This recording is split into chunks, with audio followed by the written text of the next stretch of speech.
आज का क्वेश्चन है प्रॉपर फ्रैक्शन का थर्ड टाइप। हम लोगों ने फर्स्ट टाइप पढ़ लिया, सेकंड टाइप पढ़ लिया, ठीक है। आज करेंगे अपन लोग थर्ड टाइप। थर्ड टाइप के क्वेश्चन कैसे पहचानते हैं कि थर्ड टाइप का है? हम देखते हैं अगर ब्रैकेट में अंदर स्क्वायर है, ठीक है ना, कोई पावर है, तो ये कौन सा टाइप कहलाएगा? Third type. कैसे? हम इसे लिखेंगे a।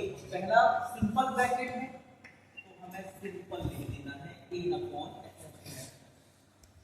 दूसरा ब्रैकेट x स्क्वायर प्लस 1 है। अच्छा, लास्ट एक क्वेश्चन हमने किया था x स्क्वायर माइनस 1, उसमें भी स्क्वायर था लेकिन x स्क्वायर माइनस 1 को हम फैक्टराइज कर सकते थे, तोड़ सकते थे। x स्क्वायर प्लस 1 को नहीं तोड़ सकते, तो इसे हम थर्ड टाइप में ही लेके चले। उसको हम तोड़ पा रहे थे तो जब टूटने के बाद क्या हो जा रहा था? फर्स्ट टाइप का बन जा रहा था, ठीक है ना।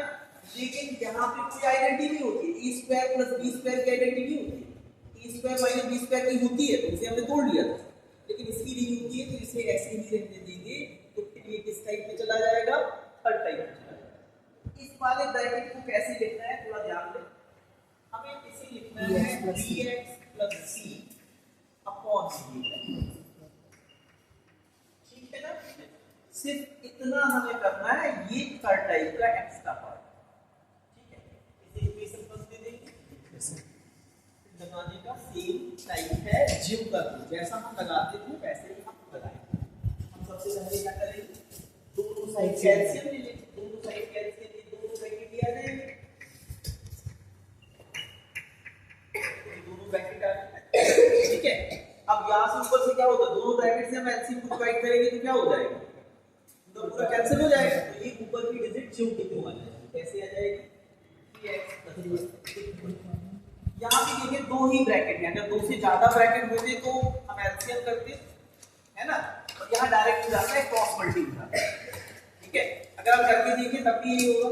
हम इस ब्रैकेट से एलसीएम को डिवाइड करेंगे, ये वाला ब्रैकेट क्या हो जाएगा? कैंसिल हो जाएगा। बचेगा क्या? ये ब्रैकेट, तो ये ब्रैकेट किसके साथ आ जाएगा? a के साथ। ऐसे जब इससे कैंसिल करेंगे तो ये वाला ब्रैकेट कैंसिल हो जाएगा, तो बचेगा क्या? ये आ जाएगा इसके साथ। अच्छा, यहाँ दो डिजिट हैं तो हमें थोड़ा सा ध्यान देना है कि ब्रैकेट के साथ लिखना है। जब भी कहीं पे दो डिजिट हो तो हमें ब्रैकेट के साथ लिखेंगे तो ज्यादा बेटर होगा। क्यों? अगर हम सिंगल लिखते हैं तो कुछ लोगों को लगेगा सी के साथ पलटी होने वाला है, तो हमें यहाँ ब्रैकेट लेना है। तो इसके साथ कौन सा ब्रैकेट आ जाने वाला है? ये वाला x-1। नेक्स्ट स्टेप में सब लोग जानते हैं क्या होने वाला है? एलसीएम हम छोड़ देते हैं, ऊपर की लाइन आ जाएगी 3x+1 equal to a x² + 1 + 3x + c और x-1। इसे हम सेकंड इक्वेशन। यहाँ पे एक ब्रैकेट सिंपल है तो वैलिड मेथड सिर्फ इसके लिए, तो अभी हम इसे सिंपलीफाई कर दे रहे हैं, इक्वेशन बना रहे हैं, लास्ट में वैलिड मेथड ऐड करें। क्या हो जाएगा? ax+1 इक्वल a, इसमें मल्टी करेंगे तो ax², 1 के साथ करेंगे तो a आ जाएगा। यहाँ bx का पहले पूरे ब्रैकेट में मल्टी करेंगे फिर c का पूरे में करेंगे, तो bx का जब इसके साथ होगा, चलो हम लिख दे रहे हैं bx x-1 लिख दिया हमने प्लस c और x-1 अब मल्टी कर देंगे। यहाँ 3x+1 ax² plus a bx² है ना। x के साथ मल्टी होगा bx का, bx², 1 के साथ होगा तो क्या आ जाएगा? bx ही आ जाएगा। क्लियर हुआ इतना? फिर c का मल्टी करेंगे तो क्या आ जाएगा? cx - c। अब c टर्म एक साथ लिख लेंगे। सेम टर्म का मतलब है स्क्वायर वाले के साथ लिख लेंगे, x वाला x वाले के साथ लिख लेंगे और नंबर वाले नंबर वाले। और हम चाहते हैं कि डायरेक्ट कॉमन लेते जाना है तो कॉमन लेते जाओ, यहाँ से हम कॉमन लेते जाते हैं। ये है स्क्वायर वाला टर्म, ये भी है स्क्वायर वाला टर्म, तो हम x² कॉमन लेंगे, यहाँ से a बचेगा, यहाँ से b बचेगा और नहीं तो है नहीं। अब हम x टर्म को कॉमन लेंगे, यहाँ तो x है नहीं, ये है, तो माइनस का b बचेगा, यहाँ है प्लस का c बचेगा। अब नंबर वाले में ये आपका फिंगर a है और माइनस का c। कंपेयर कर लेंगे दोनों साइड।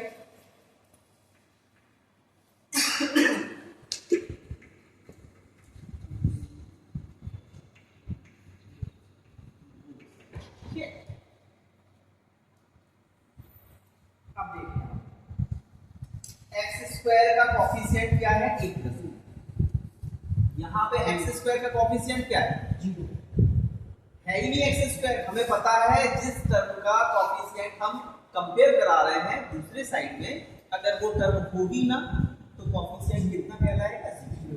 हम चाहे इसे चाहे यहाँ पे इसके साथ 0 एक्स स्क्वायर लिख सकते हैं, प्लस करके 0 एक्स स्क्वायर लिख सकते हैं। अगर कोई टर्म मिसिंग है तो हम लोग कंप्लीट करके कैसे करते हैं 0 करके लिख देते हैं। तो यहाँ पे अगर हम चाहें कि ये लिखना है, हमें शो करना है ये वाला टर्म, तो 0 एक्स स्क्वायर लिख सकते हैं। और अगर नहीं करना है तो हम जानते हैं कि वो टर्म नहीं है तो कोएफिशिएंट कितना होगा 0। तो यहाँ पे आपका a प्लस b कितना आ जाएगा, ये आपकी थर्ड इक्वेशन है। ठीक है, अब देखो x का कोएफिशिएंट कितना है -b + c, यहाँ पे x का कोएफिशिएंट कितना है 3, तो -b + c इक्वल में क्या हो जाएगा 3 हो जाएगा। नहीं आ रहा समझ में, आ रहा ना। हमें यहाँ पे वही टर्म देखना है, x वाला टर्म देखना है। यहाँ पे भी x वाला टर्म तो है और कोएफिशिएंट कितना है 3, यहाँ कोएफिशिएंट कितना है -b + c, यानी ये 3 के बराबर होगा। तो हम इसे लिख देंगे -b + c = 3। ये आपकी चौथी इक्वेशन। क्लियर। अब देखें यहाँ पे कांस्टेंट टर्म कितना है 1 और यहाँ पे हमारा कांस्टेंट टर्म कितना है a - c, तो हमारा a - c कितना हो जाएगा 1 हो जाएगा। ये अब हम पहले वैदिक यूज कर लें, एक ब्रैकेट है हमारे पास सिंपल, तो वैदिक में एक ब्रैकेट यूज हो जाएगा। तो अब हम लिखेंगे नाउ, वैदिक में क्या करते हैं ब्रैकेट को 0 कर लेते हैं, x - 1 = 0, तो x की वैल्यू कितनी हो गई 1 हो गई। ये कहाँ रख देंगे इक्वेशन सेकंड में, तो पुट इक्वेशन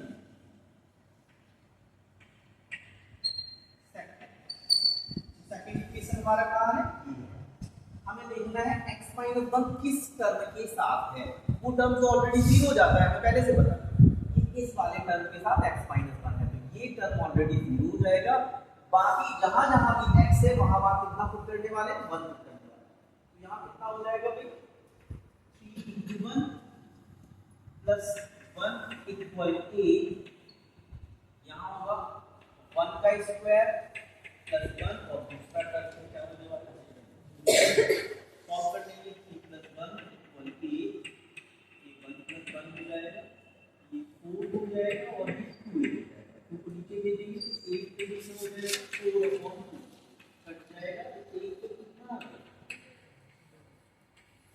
अब देखिए a की वैल्यू अगर हम यहाँ रख दें थर्ड इक्वेशन में तो b की मिल जाएगी, और फिर a की ही वैल्यू हम फिफ्थ में रख दें तो फिर c भी मिल जाएगा। तीनों मिल गए बस हमारा काम हो गया। तो हम क्या करेंगे लिखेंगे y इक्वेशन थर्ड। ठीक है, थर्ड इक्वेशन क्या है a + b = 0। a की वैल्यू कितनी है 2 + b = 0, b को कितना हो जाएगा -, ये हमारी b की वैल्यू भी आ गई। हम चाहे तो इक्वेशन फोर्थ यूज करें b की वैल्यू रखें तो भी c आ जाएगा, और फिफ्थ यूज करें तो भी c आ जाएगा। फिफ्थ यूज करेंगे, ठीक है ना। y इक्वेशन क्या है a - b = कितना है 1। ठीक है, a की वैल्यू कितनी है 2 - c = 1, -c = 1 ये यूज कर जाएगा तो माइनस का हो जाएगा, -c = माइनस कैंसिल। ठीक है, हमारे पास देखो a आ गया है, हमारे पास b आ गया है, हमारे पास c आ गया है। इक्वेशन फर्स्ट में हम क्या करेंगे एलाइनमेंट करेंगे, ठीक है ना। तो a b और c का मान कहां रखेंगे इक्वेशन को लिखना a में, ठीक है। तो क्या हो जाएगा, एक कितना है 2 अपॉन x माइनस 1, यही है, ठीक है। प्लस b की वैल्यू कितनी है -2, तो यहाँ आ जाएगा -2x प्लस c की वैल्यू कितनी है 1 upon x square minus plus या अब आप चाहो तो ये माइनस वाला टर्म पीछे लिख दो, आप इसको चाहो तो ऐसे लिख दो कि 2 अपॉन x माइनस 1 और plus 1 plus 1 minus 2x upon x square. आप ऐसा भी छोड़ेंगे तो चलेगा, इसमें ब्रैकेट लगा दो ज्यादा है, ठीक है ना। और अगर आप सोच रहे हैं कि चलो इसे सीधा लिख देते हैं, माइनस वाला पीछे कर देते हैं प्लस वाला आगे कर देते हैं, तो आप ऐसा करते हैं, दोनों सही। एक बार और रिपीट कर दें, देखिए सबसे पहले तो हमें जानना होगा कि ये प्रॉपर फ्रैक्शन है कि इम्प्रॉपर। कैसे पता पड़ेगा, हमें न्यूमरेटर यानी कि अंश और हर की घातें देखनी है, ठीक है। अंश की घात देखेंगे, अंश की घात कितनी है 1, हर की घात कितनी है 2 और 1 3, तो नीचे की घात बड़ी है ऊपर की घात छोटी है, यहां से पता पड़ गया प्रॉपर फ्रैक्शन है। अब प्रॉपर फ्रैक्शन है तो ये कौन सा टाइप है, पहले टाइप में क्या होते थे, सिंपल ब्रैकेट दिए होते थे, ना होल पावर ना अंडर पावर, ठीक है ना, सिंपल ब्रैकेट बिल्कुल जैसे ये लिखा हुआ है, ठीक है ना। तो ये देखो ये तो सिंपल लिखा हुआ है, लेकिन ये स्क्वायर। दूसरा टाइप कैसे होता था, ब्रैकेट के ऊपर होल पावर लगी होती है, यहाँ होल पावर नहीं है तो ये दूसरा भी नहीं है। तीसरे में हमें पता है कि अंदर पावर होनी चाहिए, तो यहाँ देखो अंदर ये स्क्वायर। फिर देखिए क्या ये टूट सकता है, क्या इसे फैक्टराइज कर सकते हैं क्या, ये देखेंगे हम लोग। तो हमने देखा कि इसे फैक्टराइज नहीं किया जा सकता है, तो अगर नहीं किया जा सकता है इसके बाद डिसाइड करेंगे ये तीसरे। ऐसे नहीं कि देखा अंदर पावर तो तुरंत हाँ ये तो तीसरे टाइप का, ऐसा नहीं। अगर फैक्टराइज हो पा रहा है तो फैक्टराइज की बात पता नहीं, वो फर्स्ट टाइप में चला जाए सेकंड टाइप में चला जाए, है ना। तो हमें इसे कोशिश करनी है कि फैक्टराइज हो जाए, तो नहीं हो रहा है तो फिर फाइनली तय हुआ कि ये थर्ड टाइप। थर्ड टाइप में करना क्या होता है, इस ब्रैकेट के लिए क्या करना होता है, इस ब्रैकेट के लिए इस टाइप का लिखना होता है, ठीक है ना। आप x पहले वाले के साथ देते हैं या c के साथ, आप ऐसा भी कर सकते थे b प्लस cx, ऐसा भी कर सकते है ना, वो कोई दिक्कत नहीं है। ऐसा करेंगे तो कोई वैल्यू चेंज हो जाएगी, है ना। हमने ऐसे भी किया। अब हम क्या करेंगे, सिंपली जैसे हम स्टार्ट करते हैं फर्स्ट टाइप में, सेकंड टाइप में, थर्ड टाइप में, सेम स्टार्ट करना है, एलसीएम लेना है। किसी को एलसीएम का झंझट है तो इन्हीं ब्रैकेट का पूरे में मल्टीप्लाई कर देना है, गुणा कर देना है, जैसे बहुत से लोगों ने टेस्ट में किया है, हमने देखा है। तो वैसा भी कर सकते हैं हम, गुणा कर दें, या फिर आपको गुणा नहीं करना है तो एलसीएम ले लें। तो एलसीएम में सीधा सीधा बनना होता है कि जो भी हर होते हैं डिनोमिनेटर होते हैं, डिनोमिनेटर से एलसीएम को भाग देना होता है, तो जितना बचता है उसे न्यूमरेटर के साथ मल्टी कर दिया जाता है। तो यहाँ दोनों ब्रैकेट से दोनों ब्रैकेट में भाग देंगे, कट जाएंगे, 1 बचेगा, 1 से ऊपर वाली आपकी कॉपी होगी। फिर हमने x - 1 से दिया तो ये वाला ब्रैकेट कर दिया, ये बचा तो ये एक के साथ चला जाएगा। फिर हमने x² + 1 से डिवाइड किया एलसीएम को, ये वाला ब्रैकेट कटेगा तो ये ब्रैकेट इसके साथ चला जाएगा। अच्छा ये खुद 2 डिजिट है, ऐसे नहीं कि ये अपॉन से dx पे लगाए, ये 2 डिजिट है, हमने इस पे ब्रैकेट लगा के रखा। ऐसा ना हो आप लोगों को लगे इसी के साथ जाएगा bx अलग हो जाएगा, ऐसे ब्रैकेट लगा के लिखना है। यहां गलतियां करेंगे बहुत अच्छी, वो ब्रैकेट नहीं लगाएंगे, फिर c का मल्टीपल क्या जाएंगे, फिर कहेंगे पता नहीं भाई कैसे गलत है। ये ध्यान देना है कि हमें ब्रैकेट लेना है जब भी 2 डिजिट को ब्रैकेट। नेक्स्ट स्टेप में हमें पता है कि एलसीएम जब दोनों तरफ का एलसीएम लिया जाता है तो एक्सपीएल को छोड़ देते हैं। हमने एलसीएम छोड़ दिया, ऊपर की लाइन कॉपी। अब हम चाहे तो यहीं पे वैल्यू लगा सकते थे, है ना, बाद में हम इसको सिंपलीफाई करते, लेकिन चलो यहाँ पे हम सिंपलीफाई करते, लास्ट में सारा आंसर आता है। तो हमने यहाँ सिंपलीफाई किया, स्क्वायर है, मल्टी है, जो भी है सब कर दिया, ठीक है। करने के बाद सेम टर्म हमने अलग कर लिए और कॉमन लिए, ठीक है। स्क्वायर वाले टर्म अलग किए, कॉमन ले लिया, x वाले टर्म अलग किए, कॉमन ले लिया और कांस्टेंट इसको वहां पे लिख दिया। फिर दोनों साइड क्या कराई, तुलना, कंपेयर कराया कि ये टर्म देखो, ये टर्म और ये टर्म बराबर में लिखा हुआ है, तो बराबर में कैसे लिखा होगा, ये और ये बराबर रहे होंगे। तो यहाँ x² है, यहाँ a + b है और यहाँ x² है ही नहीं, तो हमने बताया कि 0x लिख सकते हैं, 0x²। तो मतलब ये है कि यहाँ भी 0x² रहा होगा, है ना, और वो इसके बराबर होगा। तो मतलब इसकी जगह अगर हम 0 रखते हैं a + b की जगह, तो ये इसी टर्म जैसा हो जाएगा। तो हमने इसकी वैल्यू a + b दे सकते हैं, a + b यहाँ x का कोएफिशिएंट ये है और यहाँ x का कोएफिशिएंट 3 है, मतलब -b + c 3 के बराबर होगा, तब तो इसके बराबर हो रहा है, तभी तो बराबर होगा, तो इसकी वैल्यू कितनी कहलाएगी? 3। अब ये कांस्टेंट डिजिट है और यहाँ कांस्टेंट डिजिट 1 है, तो जब ये इसके बराबर में लिखा है इसका मतलब 1 ही a - c रहा होगा, a - c को 1 कर दिया। फिर हमने ये वैदिक स्टार्ट किया यहाँ। अब वैदिक हमें पता है सिंपल ब्रैकेट पे चलता है, सिंपल ब्रैकेट 1 को है तो चलो 1 को ही कर देते हैं। तो हमने क्या करना होता है, जो ब्रैकेट सिंपल है उसे 0 कर देना होता है, उसकी वैल्यू निकालनी होती है और फिर यही वैल्यू उठा के कहां रख देनी होती है? Second equation. हमने सेकंड इक्वेशन वेक्टर की तो a की एक वैल्यू, अब ये वैल्यू यूज करके इन इक्वेशन से वैल्यूज निकाल लेंगे। तो हमने देखा कि पहले वाले को यूज करो तो b आ जाएगा, पांचवें वाले को यूज करो तो c आ जाएगा, ठीक है। अच्छा आप सोच रहे हो कि सर यहाँ क्यों यूज किया?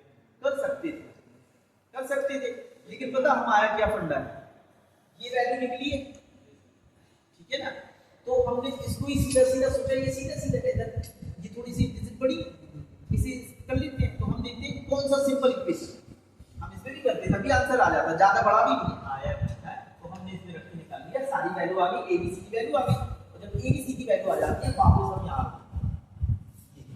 है ना, कुछ लोग क्या करते हैं क्वेश्चन कॉपी करते हैं उसके बराबर में ये रख देते हैं, अब आंसर तो यही है वहां पे। अच्छा ये शुरू में मान लिया था हम लोगों ने कि इतना बराबर इतना आएगा, और उसमें a b c जो है वो अपनी सोच वो सही डिजिट के हमें निकालना था, सही डिजिट आ गया उठा के रख दिया, ये फाइनल, ठीक है। क्लियर हुआ?